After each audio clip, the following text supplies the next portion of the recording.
Pia Raug gestafyrirlesari þessa málþings í dag. Hún flestum kunnum sem eitt þekktasta söngvaskáld Dana, en hún gegnir einnig formensku í Kóta, eins og ég sagði áður, sem eru systursamtök Steffs í Danmörku. Pia mun hefja umræðan það hverju það eru sem listamenn deila tekjum sínum af netnotkun með og hvaða leiðir verið að skoða á alþjóðlegum vettvangi til að tryggja höfundarréttarhöfum hlutdeild í þeim tekjum sem verða af slíkri notkun. Pia Raug, welcome to the Federation of Icelandic Artists' first seminar on copyright and the internet, and welcome to Iceland. It's a privilege to have the opportunity to hear you speak today. Despite the internet, telephones, airplanes, and other modern discoveries that assist us so greatly in communication, we are always eager to receive news and knowledge from the outside world, particularly directly from the horse's mouth, and not least when they come from a source such as yourself, someone who is actively involved on an international level in seeking solutions to situations that may be detrimental to the interests of so many of the artists present here today. So thank you for taking the time to come here and sharing your time and knowledge with us today. Welcome, Pia Raug.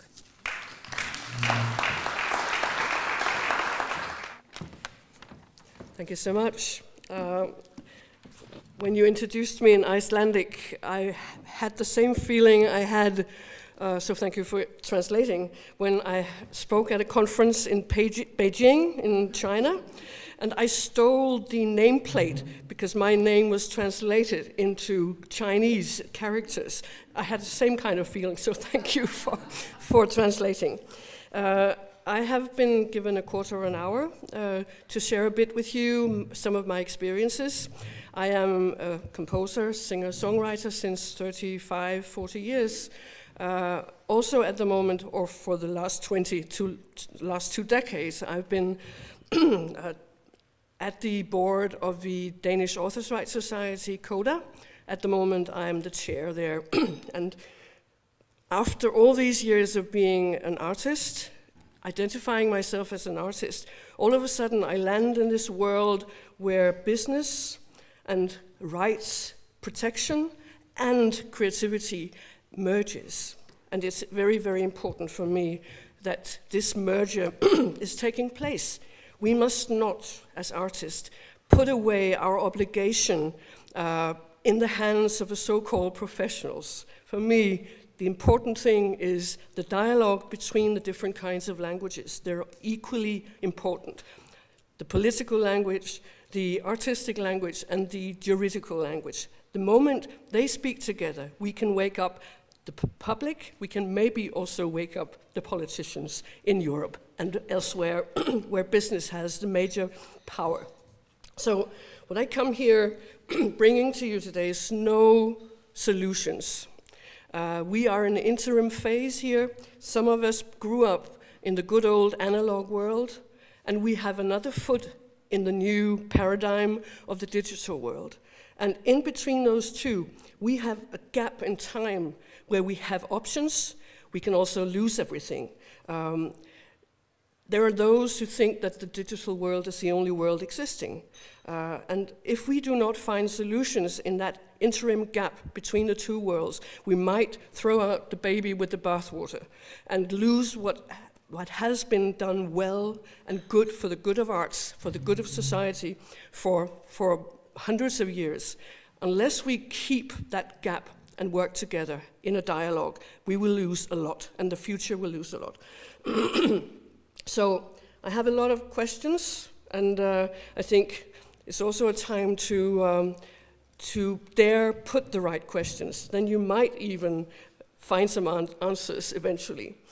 I have been in dialogue with the people that beforehand I shunned, the pirates, for instance. And instead of pushing them out of my world, I've been trying with my colleagues to go into a dialogue to find out what is driving them, these people. The pirate party in Sweden, after the Lisbon Treaty, two Swedish pirates. There was one first and then another because of the Lisbon Treaty in the EU. Another pirate came in. I think that one must have Icelandic ancestors because her name is Amelia Atladóttir. And I talked to Amelia down in Brussels at some point and tried to tell her that what you are challenging is the chance or the risk to lose creation in the future. Because if people cannot live, cannot pay their rent, pay for their children to go to the schools and whatever, then eventually people will, or creators of all kinds will die out. So we have to find ways, as you were saying, we have to find ways how to remunerate art in a digital environment. And she said, well, I do respect that artists should be paid for their work, but I hate corporate business control. And that is what is driving so many of the young people. They hate Monsanto for polluting food stuff. They hate this global corporate control. So they think that by hating copyright, this is my mantra, by hating copyright, the concept of copyright, that everything will dissolve itself and then everything will be for free. And when I talk to people of that kind, I say to them, okay, let's go into this concept of free. What is free? It's a human right, they say. It's a human right to get access to knowledge, the global knowledge. It's a human right. That is the argument. And I say, okay, let's go into that question. If it's a human right, why do we still have to pay for our ISPs, internet service providers? If it's a human right, why do we still have to pay the electricity company to access all the info that you say is a human right to get for free? Why is it exactly that the content that all the middlemen live by, why is it the only thing that is supposed to be for free? So if you make it, what you call it, nationalize the electricity companies, if you nationalize the ISPs, then fine, then we can talk. Then we may contribute as artists, content providers, which is the modern word for our work. Then we may talk about it. But until then, forget about it. Then there is this phenomenon of I'm sure that many of you have come across it, the Creative Commons alternative to authors' rights protection and collective management. Funnily enough, whenever I hear people speaking in favor of Creative Commons, they are the professors who have their primary salary from being a professor. They're the journalists who have their primary salary for being journalists. Somehow the public, and we have not been able to tell our story well enough, and that is our obligation. We have not been able to tell that the rights money, wherever they come from, if it's in music, if it's in film rights, if it's in visual rights, that is not on top of the primary salary. For most of us, it is the possibility of having some kind of money. My work, my musical work, I do not get paid when I record. I do not get paid when I compose. I do get paid when I perform my music myself. But then I can say no. If the conditions are not right, I can say, no, I don't want to do it. I don't want to, you do not pay me enough, so I will not do it. Or, your cause is so important to me that I will play my music for free for you, but I have the choice. That I do not have as a creator, because the moment where I create is, I'm sorry to use high words, but it's sacred. It's something that cannot be put into a price. Some take 2 years to write an opera. I may take 2 hours to write one of my songs. It may take 5 years. Who knows? But you cannot put a price on the actual creative moment. And of course, all of you know that in your different kinds of creation. So one of my mentors, when I entered this world of authors' rights, I thought I was so young and I was so strong and I could make a revolution in the world. Basically, I've come down to, after 30 years, I've come down to the conclusion that if I manage in international fora to have the simultaneous interpreters not translate the word author's right, droit d'auteur, urheberrechte. I know you have a perfectly brilliant word in Icelandic for it, but all the international interpretations are being changed into copyright. Author's rights is automatically being translated into copyright, and these two concepts are contradictory. They are not the same, and it's so important that we ourselves remember that. Author's rights, it's with the semantics. Authors, the right belong to the originator, the author of the work. In the Anglo-American concept, copyright, it's in the word itself. The one who owns the copy, or the right to the copy, is the one who has the right. This is why there is I've named it a war of the worlds, a new kind of war of the worlds, where two different concepts of how to preserve and make creation possible are challenging each other or warring each other. In the United States, the right belongs to the one who can buy it from the original artist, steal it from the original artist, or inherit it, whatever. That is not possible in the European concept of author's rights. It will always, the moral right would sit with the original creator, as well as at least part of the economical right. And that is so important to remember, that we do not fall into that pit of calling or throwing out author's rights because we or somebody hate copyright. No. So I've come to the conclusion after all these years that maybe it's all in the language. Maybe it's the enigma or the beauty lies within the language, and we are in the different kinds of ways that we handle language, whether it be image, sound, literature, whatever. We have an access to spreading knowledge. I've spent, since 2005, I spent quite a lot of my time on the hallways of the EU Parliament, because at some point in a very detrimental moment where we were about, in 2005, we were about to lose author's rights like this. There was a terrible paper being put out by the then chair of the Cultural Committee in the EU Parliament, Manolis Mavromatis, who with 8 strikes of his pen sort of just wiped out author's rights as such in Europe. We were able, through the European Council of Artists, to sort of not set it right, but at least protest so much that the process was prolonged and it was possible to inform. So I spent many days down in the hallways of the parliament trying to inform the politicians, because all of a sudden it dawned on me that the big corporate business, the big ones, the majors, in my musical world, it's the major record labels with their connected publishing houses. They had so much money. They could buy lobbyists, one for each finger. And of course the politicians, the parliamentarians, would be lobbied by them. But how should they get the other side of the coin? How should the politicians get the other message unless we, the ones who know that, unless we tell them?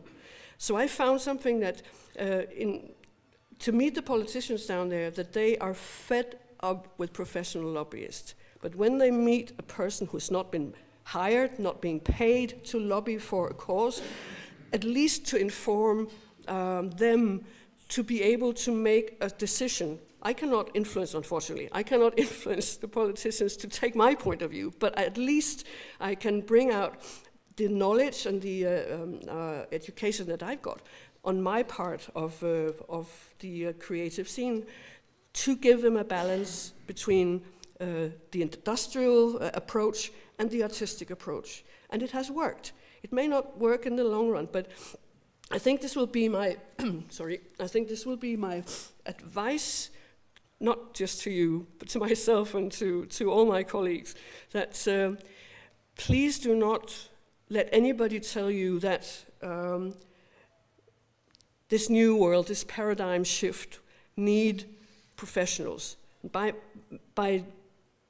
In the business world, by telling you professionals or saying the word professionals, they mean you have to have business people put into all organizations of arts don't believe it. Take up sometimes the battle axe or the dialogue tool. Take it up and know for sure that the way we as artists communicate, we would not be artists unless we had a diploma, invisible diploma in communication. This is what we do. Our images, our words, our music are supposed to reach a receiver out there. And if they tell you you're not professional enough in the cultural political world, that's not true. At the moment, I am, as I said, the chair of the Danish Authors' Rights Society, CODA, and I would have not believed it that in my late years here that I would learn so much as I've learned the 2 last years. CODA has become a very successful business. We're trying to cope with the digital challenge. If there's time, I'll come back to that a bit.